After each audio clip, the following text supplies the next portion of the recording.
जय हिंद दोस्त। आज गणित में, मैथ में यानी है ना, रेखा गणित में ज्योमेट्री चैप्टर स्टार्ट कर रहे हैं, है ना, ज्यामिति। हाँ, जिसमें हम लोग रेखा एवं कोण के बारे में अध्ययन करेंगे, लाइन्स एंड एंगल के बारे में पढ़ेंगे, है ना।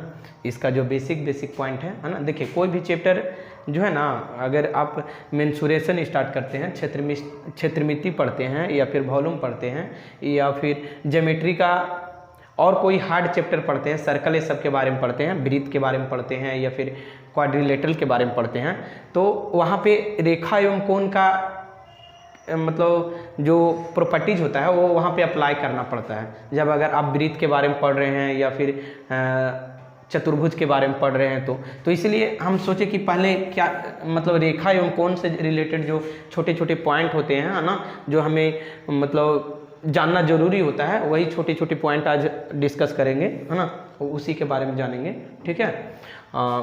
जैसे नहीं कहा जाता है एक कहावत कि देखे में छोट न लगे और घाव करे गंभीर, उसी प्रकार ये बहुत छोटा छोटा चीज़ आज हम बताएंगे, जिससे क्या होता है ना कि नवोदय, नेतरहाट या डिफेंस का जो क्वेश्चन होता है ना, कोई आर्मी ये सब का सैनिक विद्यालय का जो एग्जाम होता है, उसमें यहीं से क्वेश्चन पूछ देता है ना। और बहुत छोटा आसान क्वेश्चन रहता है, लेकिन कॉन्सेप्ट नहीं क्लियर रहने के कारण क्या होता है कि गलत करके चलाते हैं, है ना। जैसे हम एकदम छोटे पॉइंट से स्टार्ट कर रहे हैं, है ना, आज बिंदु से स्टार्ट कर रहे हैं, बिंदु के बारे में पढ़ेंगे। ठीक है, बिंदु किसको कहते हैं? बिंदु यानी पॉइंट, इंग्लिश में पॉइंट बोलते हैं, हिंदी में बिंदु, है ना। इसको डिनोट ऐसे किया जाता है, ये पॉइंट हो गया। ठीक है, पॉइंट को ऐसे डिनोट करते हैं। ठीक है, अगर कोई आपको बोलता है कि बिंदु के, जैसे देखिए ये शब्द सब कोई जानता है, ये डिनोट करने सब कोई जानता है कि बिंदु को ऐसे डिनोट किया जाता है, लेकिन अगर इसको परिभाषित करने को कह दें, है ना, कि बिंदु को परिभाषित करें, इसको डिफाइन करें, है ना, कि बिंदु किसे कहेंगे, तो लोग नहीं कर पाएंगे, है ना, नहीं करते हैं। लेकिन जिसे जो पढ़ते हैं, जो अच्छे से पढ़ते हैं, वो तो खैर कर देंगे, है ना। लेकिन जो अच्छे स्टूडेंट भी हैं, जो पढ़ते भी हैं, लेकिन उसको भी अगर बिंदु के बारे में डिफाइन करने बोलिएगा तो नहीं डिफाइन कर पाएंगे, उसको परिभाषित नहीं कर पाएंगे। तो आज हम ये जानते हैं कि आखिर जो बिंदु है इसको हम कैसे परिभाषित करेंगे, है ना, कैसे डिफाइन करेंगे। देखिए, इसको हम ऐसे परिभाषित कर सकते हैं कि बिंदु का ना तो लंबाई होती है, ना चौड़ाई होती है, और ना ऊंचाई होती है। बिंदु एक स्थिति है। इसको अगर हम लिखना चाहें तो इसका परिभाषा लिख सकते हैं।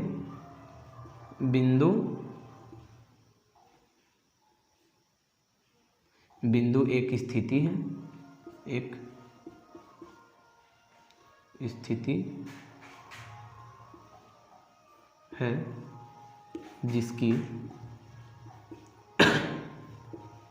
जिसका ना लंबाई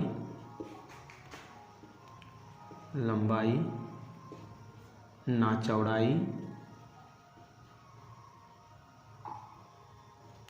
चौड़ाई और ना ऊंचाई होती है,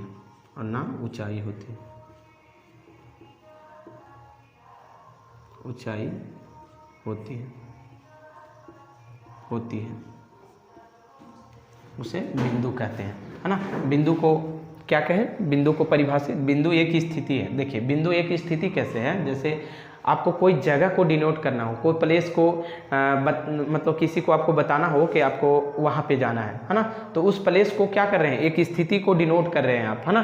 तो बिंदु भी वैसा ही है। जैसे अगर हम एक लाइन खींच दें, है ना, ए बी एक लाइन है ना, ए बी एक लाइन है, यहाँ ए और बी है ना, और इस पे अगर हम एक बिंदु यहाँ पे कोई मान लीजिए कि एक इमारत है, पी इमारत है ना, तो इसको हम पी इमारत को डिनोट कर रहे हैं ना, तो ये क्या हुआ? ये एक स्थिति को डिनोट कर रहा है, एक जगह को डिनोट कर रहा है पी, है ना। तो इसीलिए बिंदु का यूज होता है ना, कोई स्थिति को डिनोट करने के लिए, कोई जगह को हम अपने दैनिक जीवन में किसी को कोई प्लेस को डिनोट करते हैं तो उसको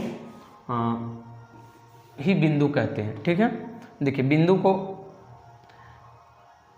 ये बिंदु हो गया और ये वृत्त हो गया, सर्कल हो गया। अगर कोई पूछता है कि बिंदु और वृत्त में क्या अंतर है ना, तो बिंदु का क्या होता है ना, देखिए वृत्त का क्या होता है? वृत्त का व्यास होता है, वृत्त का क्या होता है? व्यास होता है, जिसको इंग्लिश में डायमीटर बोलते हैं। डायमीटर होता है ना। ये सर्कल पढ़ाएंगे तब उसमें हम सब बताएंगे, है ना, लेकिन अभी ऐसा ही बता रहे हैं। सिर्फ बिंदु और अगर वृत्त में कोई अंतर पूछता है ना, बिंदु और वृत्त में क्या अंतर है, तो आप बता सकते हैं, ठीक है, कि क्या अंतर है। वृत्त का क्या होता है, व्यास होता है, इसको डायमीटर बोलते हैं, ठीक है। ये डी हो गया, डी से डिनोट करते हैं। अब देखिए इसका क्या है, जब व्यास है तो इसका आधा त्रिज्या होता है, ये आर हो गया, आर हो गया, तभी तो डी बराबर व्यास बराबर होता है आर प्लस आर, यानी डी बराबर होता है 2r, यानी व्यास बराबर क्या होता है 2 गुने त्रिज्या होता है, ठीक है।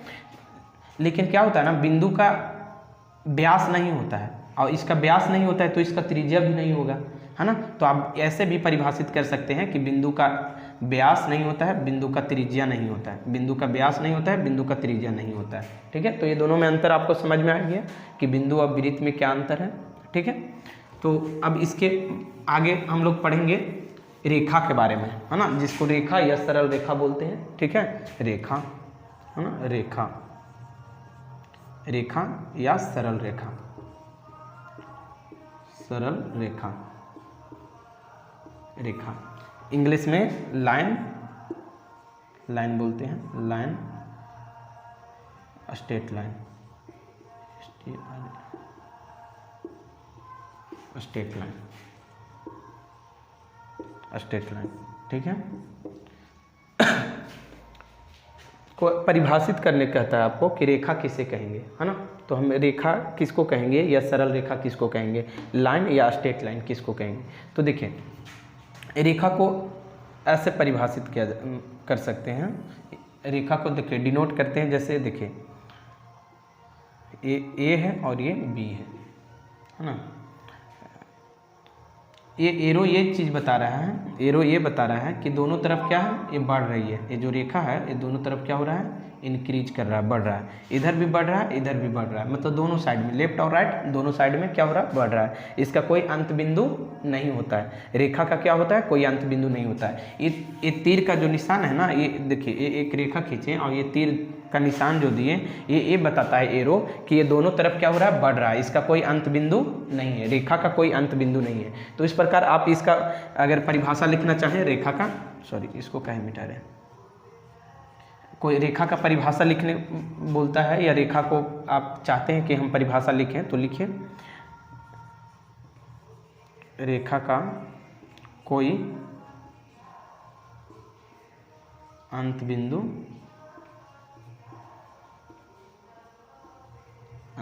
नहीं होता है, नहीं होता है, रेखा का कोई अंत बिंदु नहीं होता है, ठीक है। रेखा या सरल रेखा का कोई अंत बिंदु नहीं होता है। रेखा को प्रदर्शित कैसे किया जाता है, तो देखिए जैसे हम ए और बी रेखा है ना, तो इसको प्रदर्शित करना है ना, रेखा को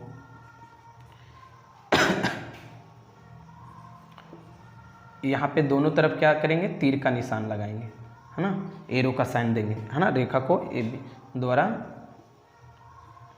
प्रदर्शित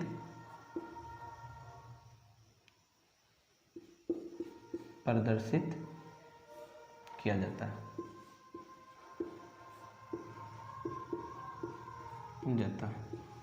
ठीक है। अब देखिए अगर यहाँ पे ए बी था, इसलिए अगर मान लीजिए कि पी क्यू रहता है ना, तो पी क्यू यहाँ कर देते हैं, है ना, और ये एरो का साइन दे देते हैं, तो पी क्यू रहता है, पी क्यू अगर रेखा रहता है तो पी क्यू ऐसे डिनोट करते हैं, ठीक है। तो रेखा समझ में आ गया, रेखा सरल रेखा समझ में आया, बिंदु समझ में आ गया होगा। अब हम आगे इसको मिटा दें, आपको अगर लिखना होगा, है ना, अब एक एक लाइन का परिभाषा है, आप लिख सकते हैं, है ना, वीडियो को पॉज करके लिख लीजिएगा, है ना। अब मिटाते हैं, आगे हम किरण के बारे में बात करते हैं, है ना। तो हाँ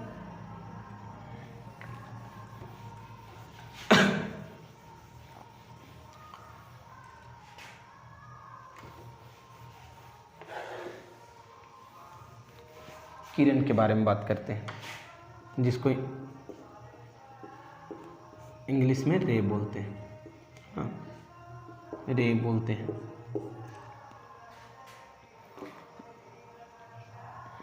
किरण हम किसको कहेंगे? तो देखिए, जैसे ये सूर्य का प्रकाश है ना, जो ये सूर्य है, यहाँ से प्रकाश उत्पन्न हो रहा है ना, सूर्य, तो यहाँ से एक प्रकाश क्या हो रहा है, चला, है ना, तो ये कहाँ तक जाएगी ये हमें पता नहीं है ना, तो मतलब इसी को किरण बोलते हैं। यानी किरण का क्या होता है, प्रारंभिक बिंदु होती है पर अंत बिंदु नहीं होता है ना। जैसे हम मोबाइल से टॉर्च जलाते हैं, है ना, तो ये क्या हो रहा है, लाइट प्रोड्यूस कर रहा है मोबाइल, तो ये कहाँ तक प्रकाश जाएगी ये हमें पता नहीं है ना, तो लेकिन प्रारंभिक बिंदु पता है कि मोबाइल से ही मतलब उत्पन्न हुआ है ना। उसी प्रकार सूर्य का प्रकाश उत्पन्न होता है, तो ये किरण जो रे होता है उसका स्टार्टिंग पॉइंट होता है पर एंड पॉइंट नहीं होता है ना। तो आप बोल सकते हैं कि किरण का प्रारंभिक बिंदु होता है पर अंत बिंदु नहीं होता है। ठीक है, इसको लिखिएगा, किरण का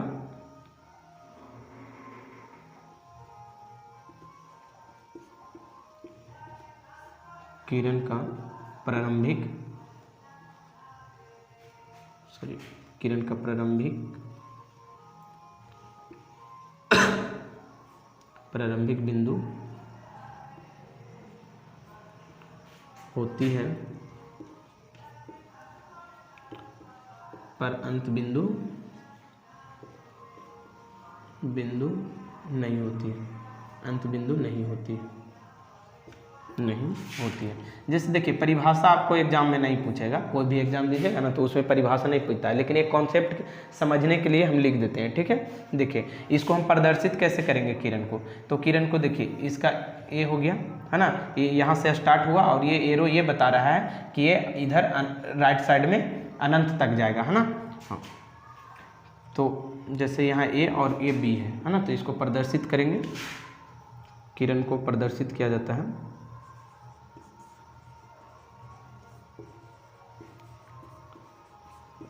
प्रदर्शित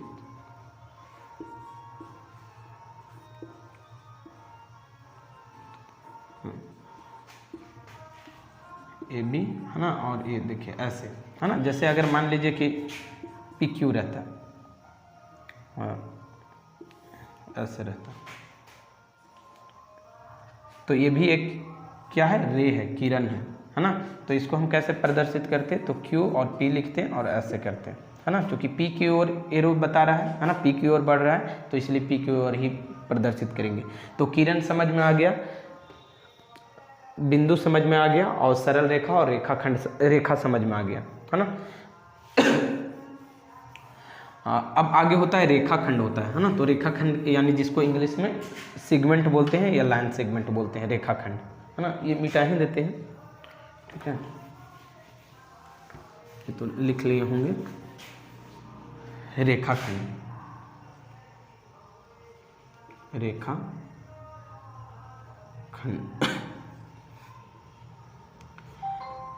जिसको सेगमेंट बोला जाता है,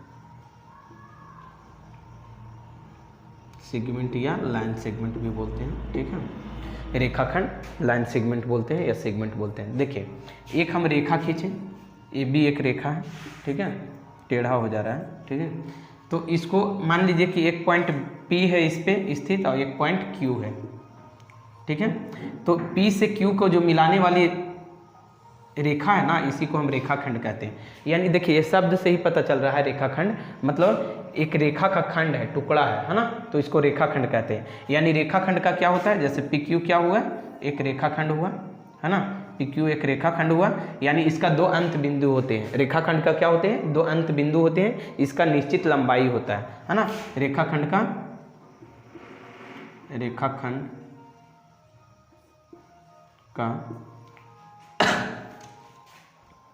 दो अंत बिंदु होता है,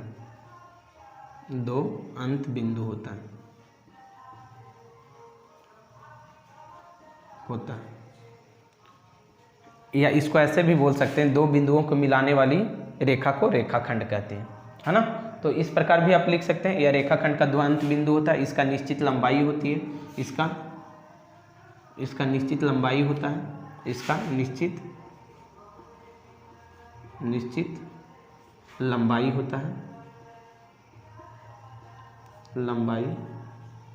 है, ठीक है। इसको डिनोट करना है, प्रदर्शित करना है, तो आप लिख सकते हैं PQ ऐसे, है ना, ऐसे प्रदर्शित करते हैं रेखाखंड को, ठीक। तो रेखाखंड समझ में आ गया है ना, कि एक रेखा का खंड है, टुकड़ा है ना, यानी दो बिंदुओं के बीच की दूरी को रेखाखंड कहते हैं, है ना। ये भी परिभाषा लिख सकते हैं लाइन सेगमेंट को। अब देखिए यहाँ से क्वेश्चन क्या क्या बनता है। क्वेश्चन ये बनता है कि हाँ,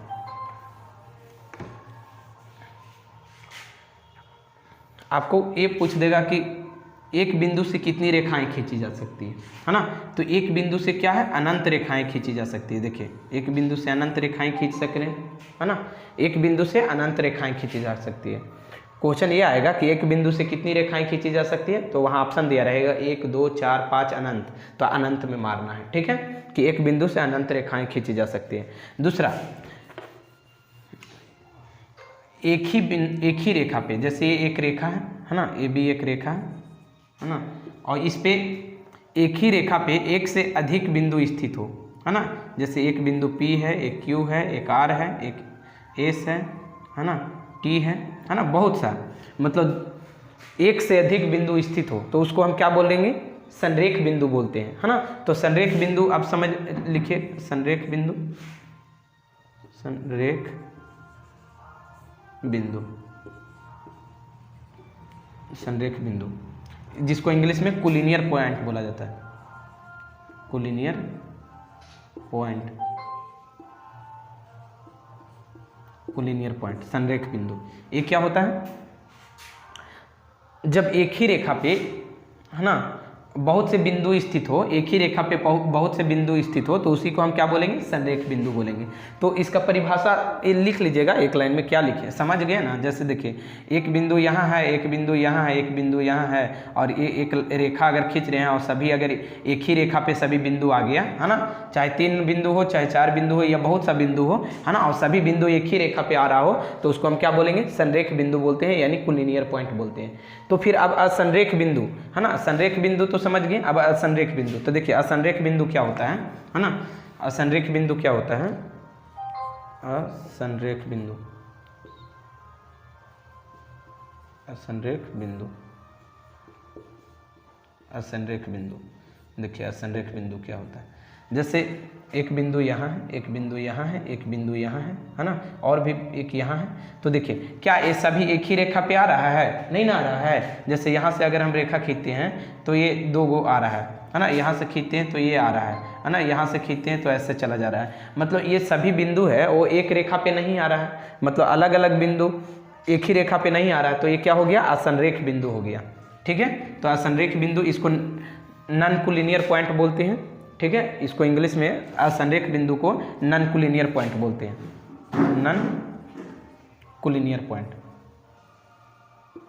कोलिनियर पॉइंट, ठीक है।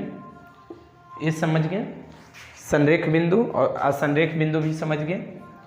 अब रेखा से और भी क्वेश्चन होता है ना, रेखा से क्वेश्चन बहुत सा होता है, लेकिन ये सब अभी बेसिक चीज बता रहे हैं, ठीक है। जैसे क्वेश्चन क्या आ जाएगा, संगामी रेखा क्या है ना, संगामी रेखा,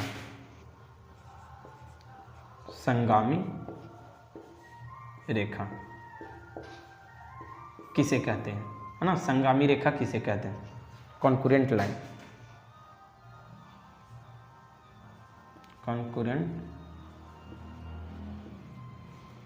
कॉन्करेंट लाइन ना, कॉन्करेंट लाइन ए एल है, ठीक है, कॉन्करेंट लाइन, संगामी रेखा। तो देखिए यहाँ पे समझा देते हैं, ठीक है, यहीं पे समझा देते हैं।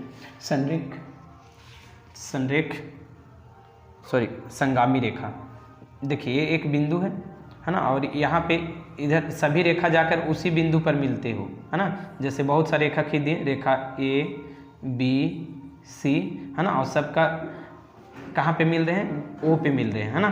तो ये क्या कहलाते हैं, संगामी रेखा कहलाते हैं, है ना। मतलब ये भी बोल सकते हैं कि एक ही बिंदु से बहुत से रेखाएं खींची जाती है तो संगामी रेखाएं कहलाती है, या बहुत से रेखा जब एक ही बिंदु पर जाके मिलते हैं तो उसको हम संगामी रेखा कहते हैं, है ना। तो आप ऐसे भी डिफाइन कर सकते हैं कि एक ही बिंदु से बहुत से रेखाएं खींची जाती है तो संगामी रेखा कहलाती है, या फिर एक ही बहुत से रेखाएं एक ही बिंदु पर जाकर मिलते हैं तो ये संगामी रेखा कहलाते हैं, कॉन्करेंट लाइन कहलाता है, ठीक है। इतना समझ गए।